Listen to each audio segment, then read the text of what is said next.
Hey everybody, this is Chad with the Nexus Ag Update. Today we're going to talk to a couple guys that are in some other departments here at Nexus, and it kind of a little bit short notice. I heard it a little bit from Matt here the other day about trying to get this one done, but hey, sometimes spring is weird and rainy quick, and we got to adjust very quickly. So I'm going to introduce some. First one I'm going to introduce is a new person on the podcast, Jim. Why don't you introduce yourself? All right. Thanks, Chad. Good morning. Morning, Matt. Morning. Jim Yoch, Swine feed sales.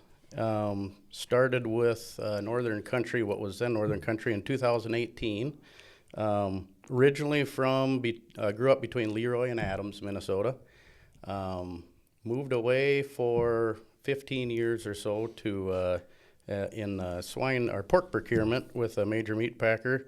Did that for 15 years, really liked what I was doing, but always had it in mind that if the opportunity arose, I'd like to move back closer to home and farm as well. So that opportunity did come available, and this position was also open at that time, so it worked out kind of nice where I was able to return home, and lucky enough too, I had a wife that was willing to move, and so we have 2 daughters and a son, and so I have this role at Nexus in the swine feed sales division here, as well as do some farming and have some hogs on the yard myself. I custom finish some hogs for a feed customer of ours, and so I've always been one that I kind of like a little variety, and so this works out real nice. Where it's not just one thing. I like having a few irons in the fire. So, Yes. Yep.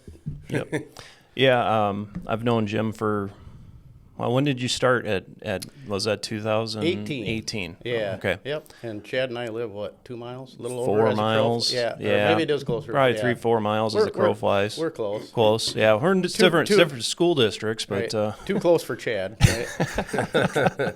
no, it's not too bad. It's not too bad. But Matt, you're one of our returning champions. Yeah. Let's introduce yourself again. Champion. That's saying a lot, I guess. But I mean, you've been on here more than once. yeah.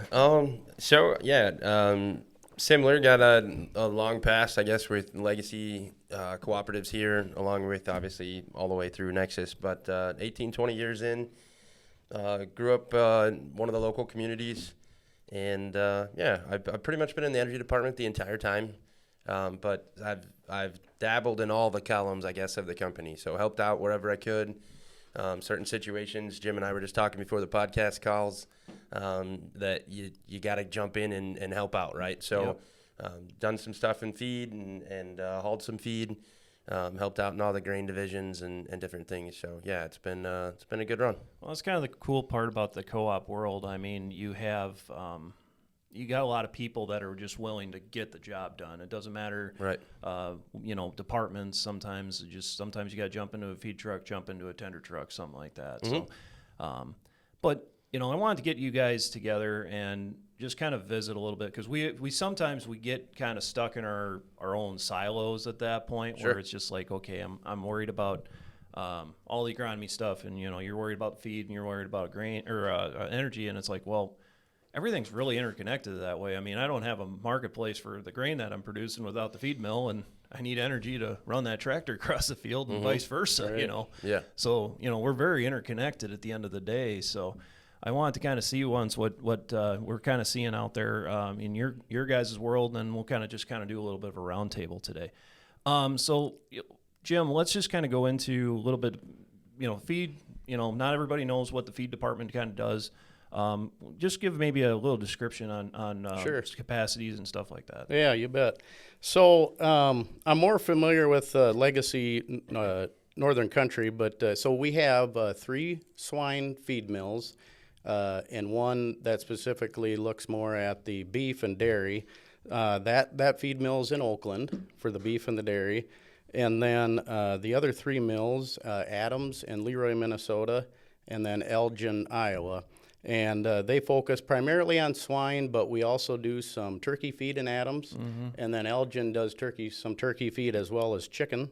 And as a rough rough idea. I mean, you're going to ebb and flow some throughout the week. Typically, it seems like our Mondays and Fridays are loaded up more than our midweek as far as tonnage goes. But as a rule, if I were to, kind of pick that number, 800 ton a day for each of our swine mills would hit it pretty close. So, you're looking at 2,400 ton a day, roughly, between the three of them. Any idea how much corn that is, like on a per day basis? Yeah, so like Adams or Leroy, well, all of them. So yeah, you're looking at probably 20,000 bushels a day. Okay. At each one. So Okay. that kind of puts it into perspective of the corn usage that we're dealing with there. But so yeah, that kind of gives a little picture of what each of the mills are doing. Our Elgin mill, which I'm not as familiar with, but we also have a pelleter down there. So for the audience members, that's just a form of putting feed into more of a pellet form. We can do that. I think they primarily use that for their chicken feed down there. Oh, okay. But we can also pellet pig feed if need be. I think Adam Fleeler is our swine sales specialist down in that neck of the woods. And I think he mentioned they do a lot of that for the chickens, but we can also pellet some beef feed if need be too. Oh, okay. So we have the pelleter in Elgin that maybe some of you do or don't know about. We also bag feed in both Elgin and Oakland. And so I bring that up because a lot of times if there's something specific or you want a certain formulation done that's specific to what you want, we can make that happen. Okay. Just give us, if we had the formulation, we can go ahead and bag that for you if you're looking at doing something like that. So that would be kind of a rundown of what each of the mills is. And we're capable of doing more. When I say 800 tons, that's currently what we're doing. The big hiccup is always, we can do more, but finding the labor and the manpower to get it done. We just have to run more hours because the limiting factor is typically the mixer and or the grinder itself. So yeah, because a couple of those mills, you're kind of running the second shift at times. Correct. Yeah. So a lot of times, Adam specifically will start 5:36 in the morning, get the mill going, make sure the corn bins are full because that sometimes is our limiting factor. Yep. So we get that up and going, and then we'll have a guy that will come in, say, midday, 11, 12 o'clock, and he'll run, depending on the day, 9, 10, 11. Everything's subject to change if we it we just break depends down. how many orders you have during the day. Exactly, if we break down. But, the guys do a good job in there. They really do, and they'll put in the time needed to get the job done. So yeah, I mean, so I worked up at that Adams location till about 2012, and I'm an Adams boy, so we haul a lot of grain into that facility. I mean, sometimes you feel like you're going to just get ran over by a feed truck driving through that yard. And they all kind of meet at the same. Yeah, they do. Disclaimer: that is not true for the safety department that we have here. There you go. Thank you, Matt, for that. A lot of trucks, very safe. Very safe. That's right. That's right. But I like the a lot of trucks thing because that's more diesel fuel. Well, that's true. there you go. More loads is fine. To Chad's point, it's all works. Yeah, it all works together. Absolutely. So Matt, on your side, I mean, what do you see in your world? I mean, since there's a lot of people, like especially like Jim and I, being on the Legacy Northern side, it's like we never had fuel. Sure, right. I get that. Yeah. That's the obvious one, right? So as we became Nexus, the Legacy NCC territory, did not have diesel fuel or propane provided by our cooperative. Yes. Right? So I tell you, it's been a really fun and exciting thing for Lee and Eric and I to do. If nothing else, I mean, we all kind of probably could say that we got into this business because we like dealing with people and we're people persons. So we've met a lot of really good people. It's been awesome to see the culture of, that area and how loyal they are, to their people, to their salesperson, no matter who that might be. And we've had a really good time of getting out and meeting those folks and getting to know them. So, that's kind of the one new, I guess, that would be different than what we were, prior to Nexus. Mm-hmm. But I guess the one thing that we've really tried to do, and it goes back to, we've mentioned it a couple of times, everybody being, interconnected, intertwined. Mm-hmm. As an energy division as a whole, we've really tried to focus on that. So going out to the farm, being more of a whole, whole farm attitude. Doing some cross-divisional, making for sure that, we notice that they've got a hog building down the road. So we call up and talk to the feed guys, start talking about financing and helping out through the agronomy time periods and things like that. So I think that's something that really sets our energy division apart from others. And the fact that if you boil it down to just what we're doing and focusing on, we're focusing more on, marketing, looking at it over, a whole year. Versus just the tank's empty. Who do I call and are they 5 cents cheaper than somebody else? Right. We've been able to really step into that role, and I think that being that fuel manager has really helped out and been something that we've changed over the last year. That's one thing I've actually enjoyed. Because I think I'm sure it's like you said at the beginning, we all kind of sit in our own areas, our own divisions and stuff. But one thing that has been a challenge. From the company, it's like, listen, we want to be, that whole supplier. So let's work together. And I will say we've made a very conscious effort to get the sales teams of the agronomy, the feed, the fuel, the grain together at times to, it's like, okay, I know who Eric Stout and Matt Katcher are, and then I hope Jim and the rest of the feed team and then all the hundreds of people you say we got on the agronomy side, together, we could use a few over here. Share the love, please. Exactly. Just borrow. We could give them back. Right. But it's kind of cool though that it's like, okay, I know a guy that has some LP tanks or something. I can have him give you a call, or I think you and Jim have talked together a little bit on LP. Matt and I have talked on the hog barn side of things. He's going out to a farm, and it's not necessarily just it's not just a feed conversation; it's a Nexus conversation. He leaves; he's noticing they've got LP tanks, right? Yeah. He's noticing what they are, and maybe even it's just that little nugget when you sit down with folks. And I don't mean to necessarily make it just about us and how much fun we have. The fun part about it for me that we've been noticing as we're going through these conversations is that the customer really enjoys it. Yes. And I keep using the word enjoy, but it offers something back to their operation, so something that differentiates us, something maybe different than what their current supplier's doing, or they're busy people. Yes. So at the end of the day, if you can have those conversations, put in that footwork, I have a guy for that. Yeah. And we've really tried in the energy department to create that culture and tried to help move that around through everybody, that we are your person for that. Yep. Don't watch the markets, we will. And a lot of the times it's during times when they're busy doing something else. They're trying to dodge some rainstorms right now, and everybody's worried about whether or not we're going to get it out of the bag. But there's been some market dips as of recent that we're watching and making for sure we're filling back in for the folks that want us to do that. So. Yeah, and to piggyback off of that, it's easy to recommend, say if somebody does have the fuel needs.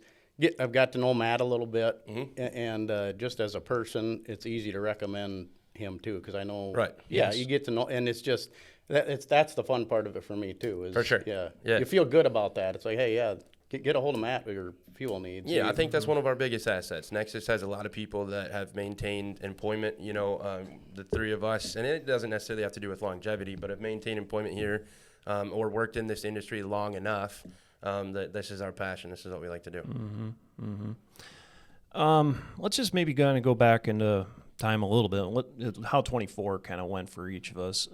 I guess, for me, 24 was a little bit of a challenge with the weather and stuff. I mean, we had really wet weather early and then dry weather late. And then all of a sudden last fall, I mean, we just couldn't get some of our things done like in hydrous that we wanted to. But, but that's seasons. I mean, we're going to have those things. But other than that, I mean, I think 24 was a decent year for most people.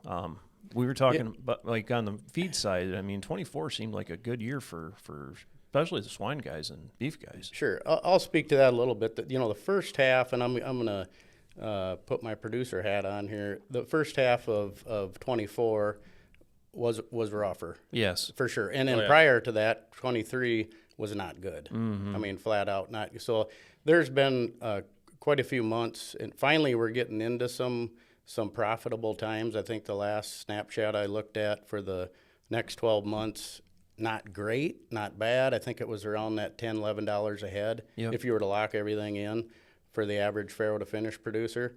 So if we can just maintain some black in that and some profitability, that's what we need to do.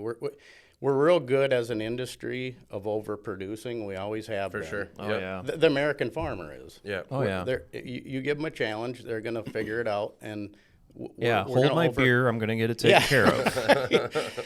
But so we're good at overproducing. So, on the demand side, we've continued to grow our pork exports over the years. That's been one of the real bright spots. 1 in every 3, 1 in every 4, right in that neighborhood, of pigs produced in this country are exported. Really? I didn't know that. That's Right. something neat. And so what we're struggling a little bit with is our domestic demand. That's hasn't really grown It's been over kind the of years. stagnant. It's been pretty stagnant. Yeah. And I can't speak for beef or poultry. I would assume poultry's probably gone up a little over the years, maybe. But I do know that, like, domestically, the pork demand, we need a little shot in the arm there. That would help out a lot. So, yeah, I think if we can kind of maintain that, and the pig owners left in the industry today aren't here by accident. I mean, they've minded their P's and Q's. Yep. They do a heck of a job. And, They know their cost structure very well. I mean, they know their absolutely. efficiency down to probably the quarter Right. pound a gain. And then they have the people in their camp that know the feed, know the health side of things. So they're aligned with that real nicely. And so, yeah, like I said, the people left in the industry today aren't here by accident. And fortunately, we have a real core good group of family producers right now. Yeah, especially in that our we're area. very fortunate to work with, honestly. It's crazy how many local integrators we kind of have in that Mower County area, Mitchell County area. Yes, you and know. it's not that way everywhere No, else. it isn't. There's a lot of No. integrator.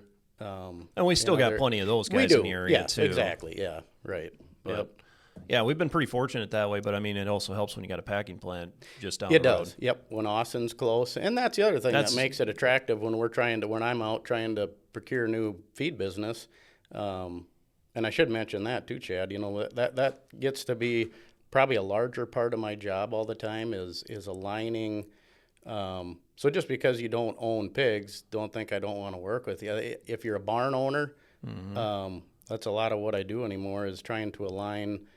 Say you want to be a contract grower, which most of the barn owners out there are contract growers versus actual own the pigs as well. And so if you're looking for a change there, you want to continue contract growing, you're looking for a pig source to put in there, by all means, get a hold of us. And we work with a lot of pig owners that would, and if you're, I should say this, good facilities are good, but good pig caretakers are more important. And if you have that, you're marketable for sure. We're always looking for good pig people. Yeah, I mean that's kind of the nice thing about it, on that side, because you have, you probably know guys that have barns that maybe are sitting, but then you also know the integrators on, okay, I need another 5,000 head of pig space, and you can be that trusted advisor for those guys to kind of help them out, and that becomes very indispensable at the end of the day. Sure, it does. Yep, just having those relationships, and with my past work, I have those relationships too, where you can kind of call on some of those people. So even if that's kind of nice thing too, even if we work closely with Purina Animal Nutrition. Yep. So if I don't know the answer, or somebody within Nexus doesn't know the answer, chances are we have contacts. We'll find that answer. Whether it's through Purina or another contact. So, Yep. What about the energy side, Matt? Well, I know that's a moving target. it is a moving target, right? 2024, if we look back on it, if Lee was in the room, we can't paint all sunshine, right? So we didn't drag rain again last year. Yeah.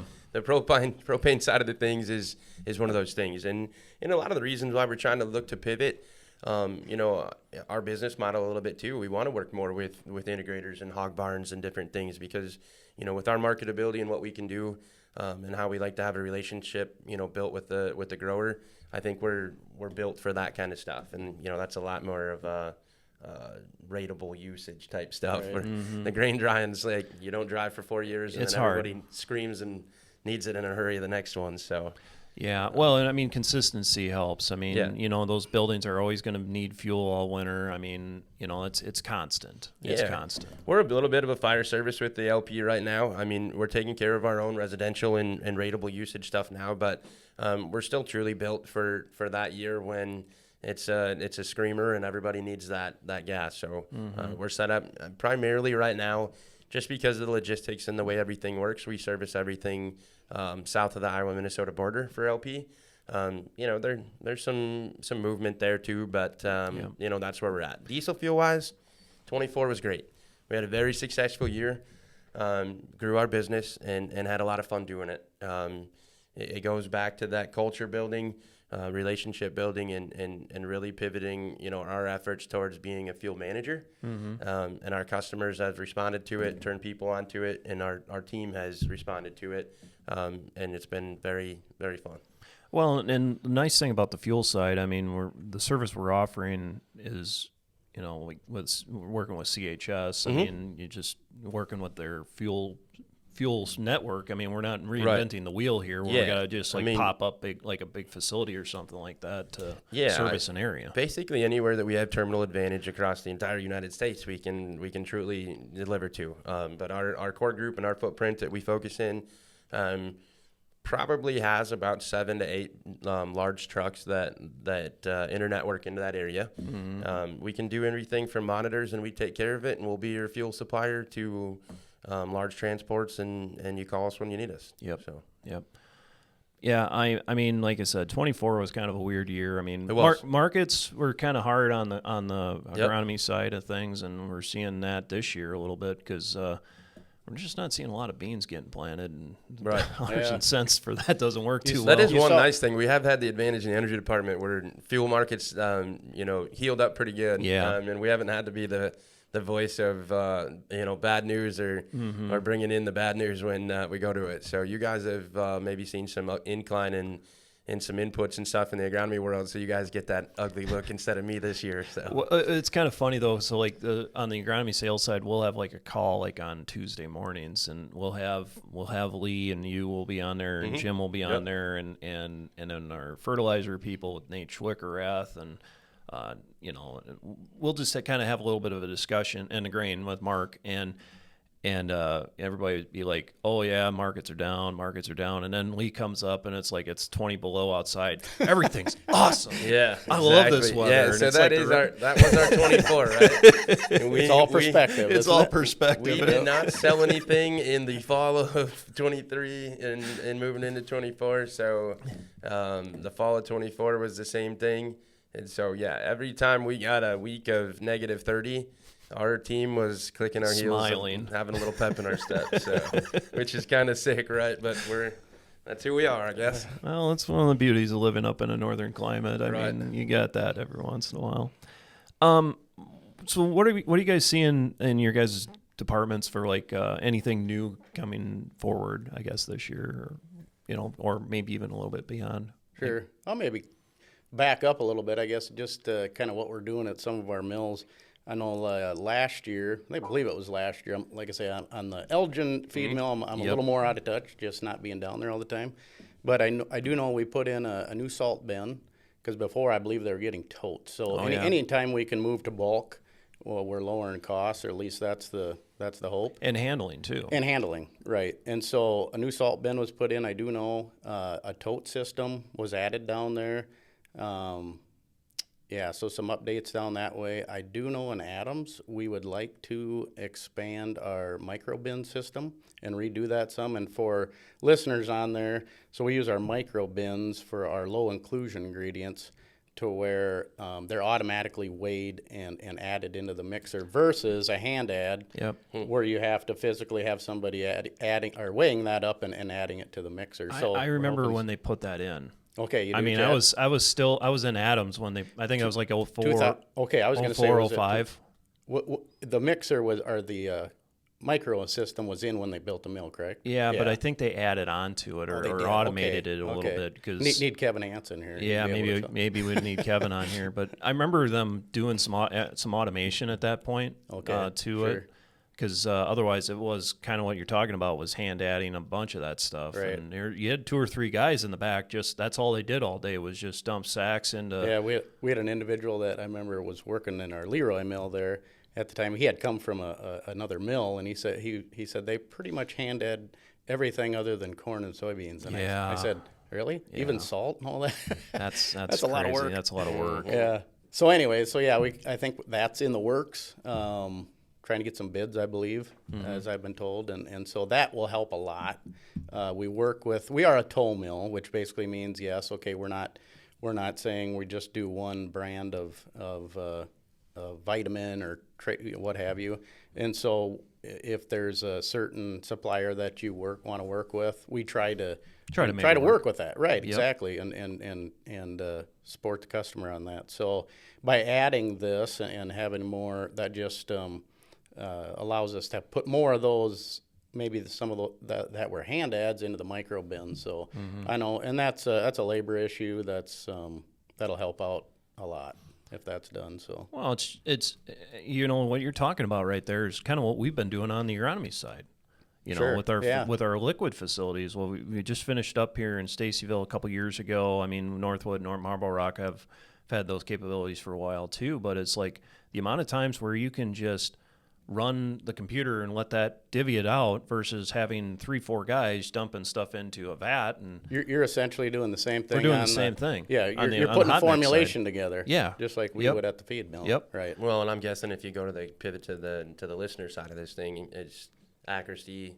Exactly. Yes. Quality. And I was going to touch on that too. So, just from a consistency standpoint, we really strive for the correct micron size, the mixing quality. If we don't have that, it's hard to gain new business, to earn new business. And so I know we really strive for that micron size, a good mix. We want the quality needs to be there. Isn't that part of like that HACCP stuff that you guys are certified It is, Chad. Yeah. So we are. I mean, I've seen that forever, but I don't know what the heck it means. Right. And actually, I shouldn't be so quick to comment on that because that's a little bit out of my expertise. That's that's probably a Kevin Hansen. But that's a consistency thing. It is. You have to be consistent and a quality to be certified in for that. sure. Yeah. Chad's over here getting in trouble. We're talking about certifications where he doesn't know about that stuff, and we got trucks flying everywhere. We're going to be getting in trouble. There's got to be a disclaimer at the end of this. We'll have to put a disclaimer on there. Yeah. Turning champion Matt is maybe not going to be involved in the next. I'm the one bringing the stuff up. Yeah, that's true. It's Chad's fault. What about in your world, Matt?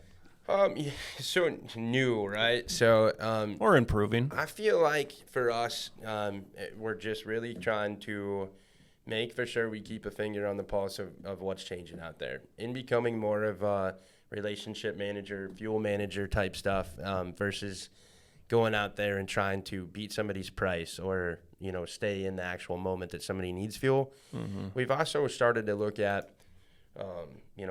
bulk diesel exhaust fluid. Bulk oil, and pivoting to customers that are trying to lower cost and take care of stuff on their farm, and that kind of segues me into the fact that we were talking before the podcast started. A lot of folks don't necessarily think that the energy departments at their local cooperatives do exactly what we do, and a lot of them don't. But we carry pumps and basically everything you need: pumps, fuel, nozzles, tanks. We can set them all up, deliver them. Our energy department in the propane world, we tackle service works. We sell tanks. Mm-hmm. We're full service, to the point where everything can be bulk delivered to your farm. And we cater to everybody, big and small. So, I mean, it's right down to somebody getting a 12-pack of oil to change one tractor, one vehicle, all the way up to having a 260-gallon tote in their shop. Because, I mean, we also will do, like, bulk lubricant and some of those things like that. Absolutely. We have various tank programs, too. So if you're interested in upgrading storage or, inherited, grandpa's stuff from, the 50s and 60s, which we see a lot of it out there. Yep. And it's always been one of those things where, man, I wish I had something bigger. We have tank programs available in propane and fuel, as well as bulk def and lubricant equipment. We have about everything. So I guess that isn't necessarily a new concept, but it's something that as a department we've really tried to challenge ourselves to make for sure that we're being able to offer what the customer needs, and then we're using those things and those assets to try to have the customer allow us to help them with their fuel management, and take care of it and really be able to let them get back to doing what they know and love, and we'll take care of that world. Well, and the other thing, and this isn't quite related to fuel and stuff, we also got a couple Napa stores too. We do, yeah. So, and we in the energy department kind of work by default, right? Yeah. We work with them more closely tied, but yeah, we have St. Ansgar and Green, and they both have the capability to deliver directly to the farms. Filter sales spring and fall, it times up with us when we're getting everybody filled up with the products that they need to get done. Those guys are also being able to go out and get everybody their filters for their equipment and belts and windshield wipers and so on and so forth. So it's been fun. I touched on it earlier. It's been a lot of fun to be able to network and get with our team and go out and do those things. So yeah, I mean we've been we patronized the store in St. Ansgar for a long time, well before we had it and stuff, and it's kind of nice to have, we need to go get a Napa run put together or something like that for pickups and stuff. So it's really nice for us on that side of things. Hey, Chad. Yeah. Matt mentioned delivery, and I should be while I'm thinking of it. So on the feed side of things, we're not able to keep every product at every location. Yep. And so, having said that, we have a bag truck delivery that goes weekly. And if there's a certain product you want, we can get it there. Yep. Give us a little heads up. And if it's something you need sooner, I can deliver it. Brent Young is our beef sales individual there. He does that as well. Matt and Eric get recruited because we're moving around all the time to deliver. Yeah, call a friend. But Adam Fleeler down in the Elgin area, we'll get it there. So I can't stress that enough. Right. If there's something you need and it's not, we'll get it to your nearest location. And I say that not necessarily to make a jab at you, more so of the fact that it is kind of cool that and that is kind of in the pivoting to the new status, right? We really started to use our team, for that reason. Yeah. So, Matt's not going to just stop by to try to sell you fuel.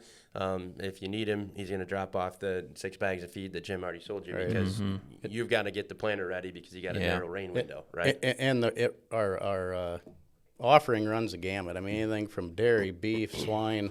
We have goats, chickens, you name it. Rabbits. We have it. Show pig feed, or show feed in general. We have cat. Don't forget about your cats and dogs. We have a cat. Yeah. Well, and don't forget to get your cats. I know and we dogs. don't maybe have quite that program on the agronomy side, but the amount of times where salesman might have a 2.5 or 5 gallons of something for the wife's lawn or something like that. Well, hey, might as well bring that out. Right. So, well, at least we got those capabilities. Let's just maybe do some forecasting a little bit. I mean, looking forward into this coming season, what are some of the challenges that you guys are kind of seeing in your world? I'll start with Matt. Okay, go ahead, Matt. All right. We started. Prices will go up and prices will go down. Yeah. That's You by can't the see hour. the crystal That's ball here. extremely dangerous. That's the one thing Lee told me not to get too deep in is trying to forecast that stuff. Well, But and you the gotta tough part about it is you don't want to say too much because something like this Yeah. dates something like what we're talking about right now. So the thing about the crude market is, if you look at the price per barrel, we've been staying somewhere between 60 and 80, right? 80 is that level that makes everybody nervous where, our agronomy prices and our inputs are already up there. Yeah. We've got other things going on in the world that we won't get too geopolitical with, but there's Safer. That's where it starts going, right? That's when people start getting shaky. When you get down towards 60 and then, if you were to plunge towards like 40, the thing that we're looking at is we're probably going to see, a slow in production. They're going to try to deprive the market a little bit to push that thing back up.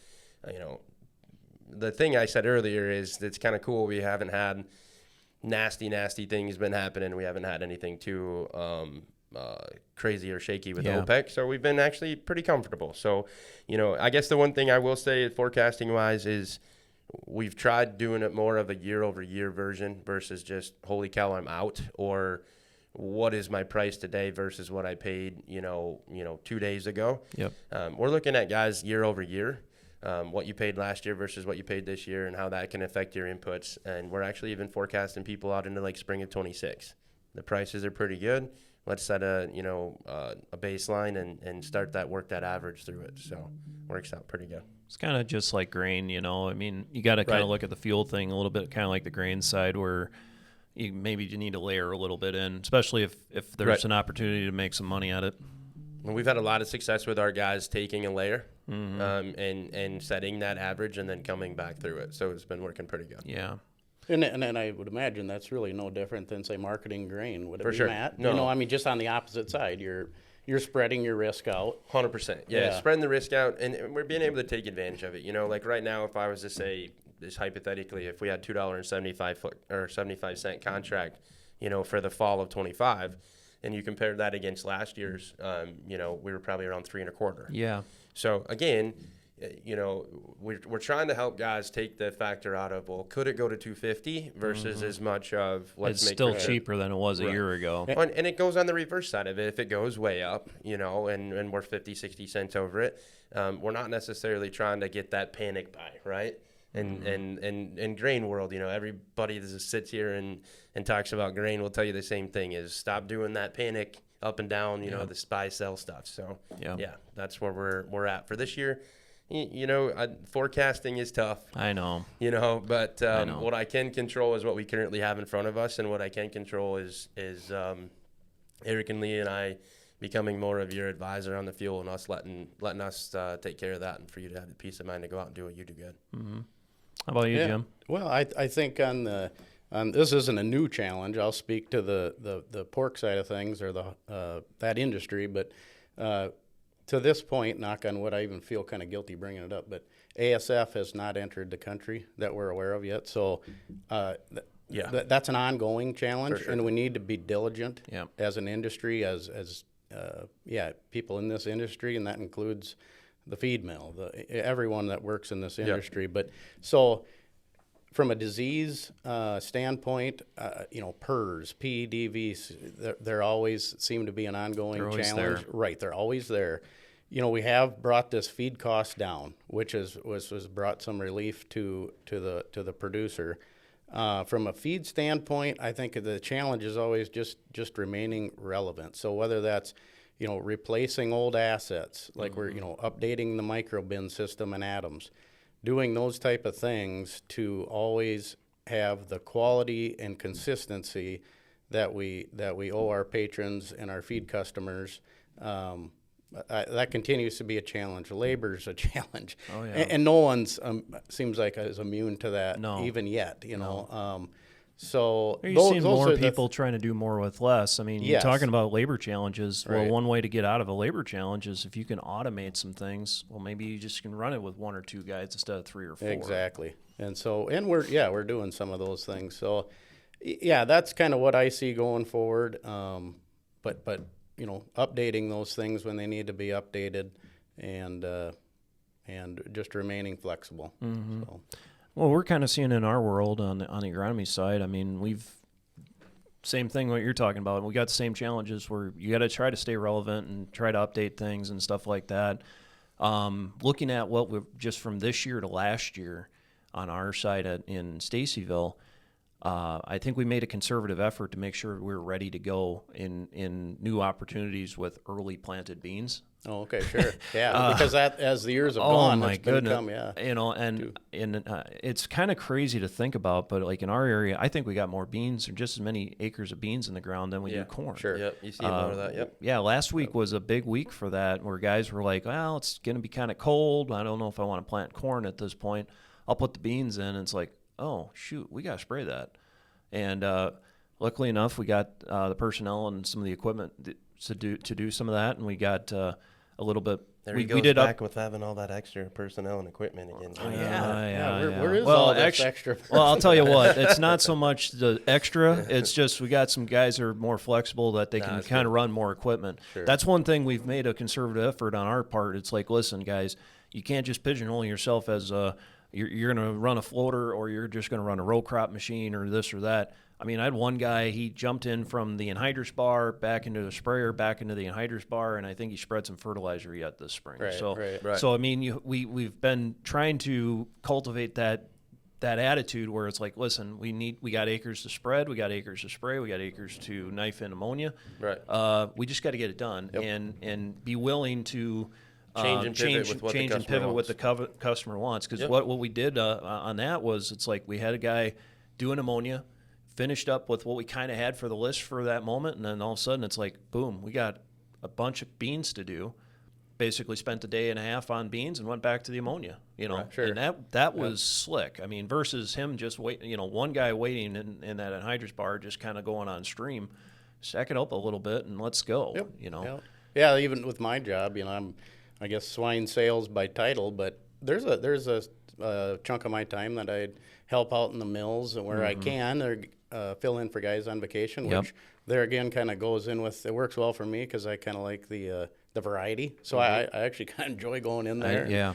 And then working with the guys too. So yeah, and I'm kind of cut from that same cloth on the agronomy side. I mean, there's plenty of times where I'm running a forklift or helping in the sort and seed or something like that, or running a guy out to a truck or something. I mean, that's the fun part to me. It's like, okay, I like talking to customers, but sometimes it's also kind of nice to just help them on the service side too. Well, and you get to really know the process. Yeah, that's what I like about it. So, and it was with my previous job, I worked inside the receiving area of a plant for a couple of years. Yeah. Well, that allowed me to be able to, when I visit with my producers, I knew exactly what goes on in there. Yeah.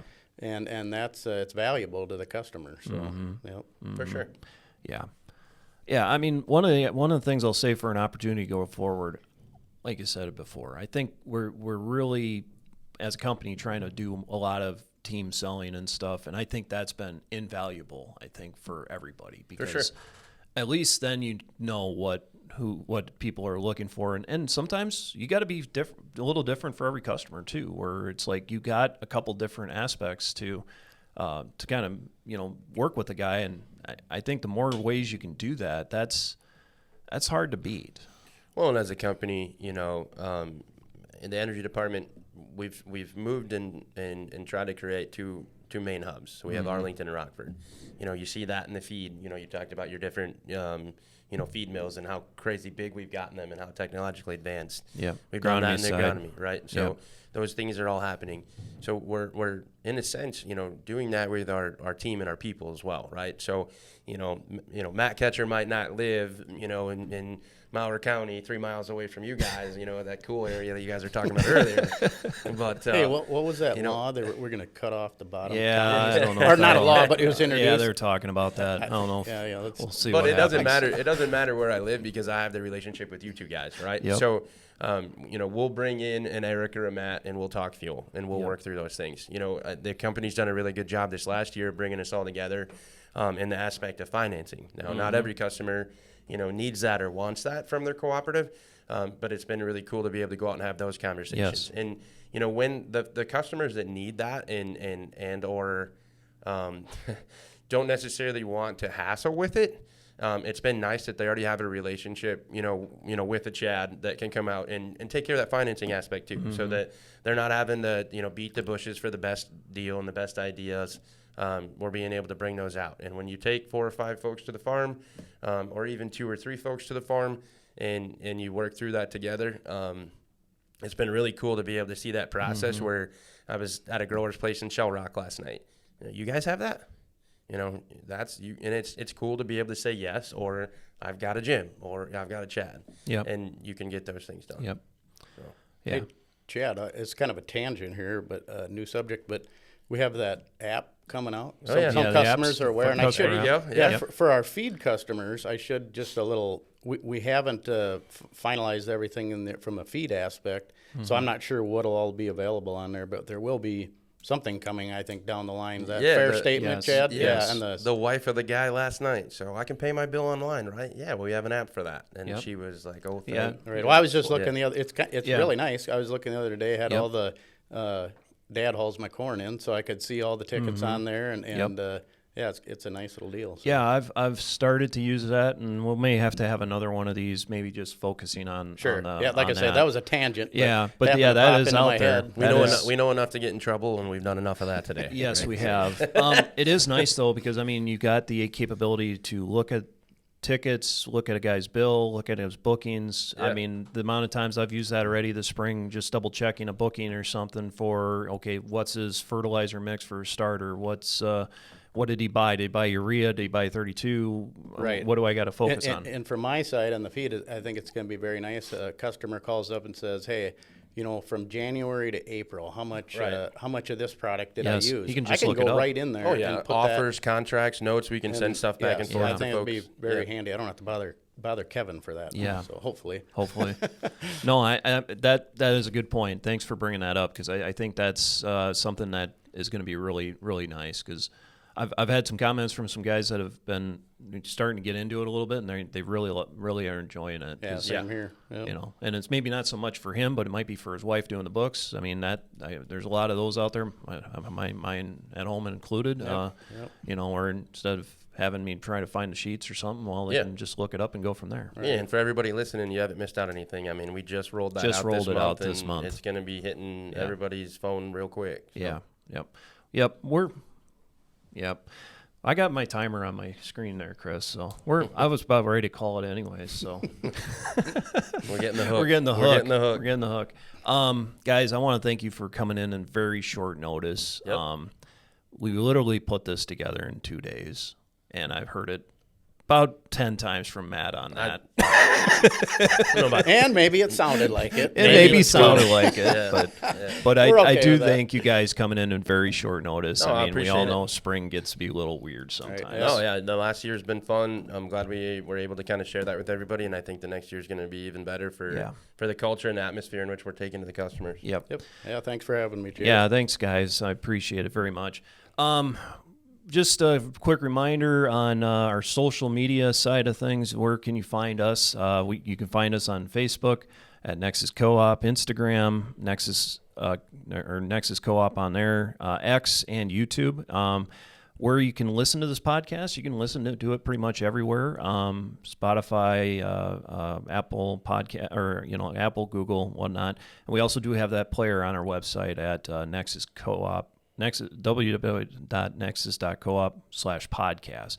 We'll have our player there, and like I said, on YouTube, we'll have this on there as well. You can see all of us on there as well. A great place to listen to it. But other than that, you guys have a great day. Have a safe and happy spring, and we'll talk to you next time.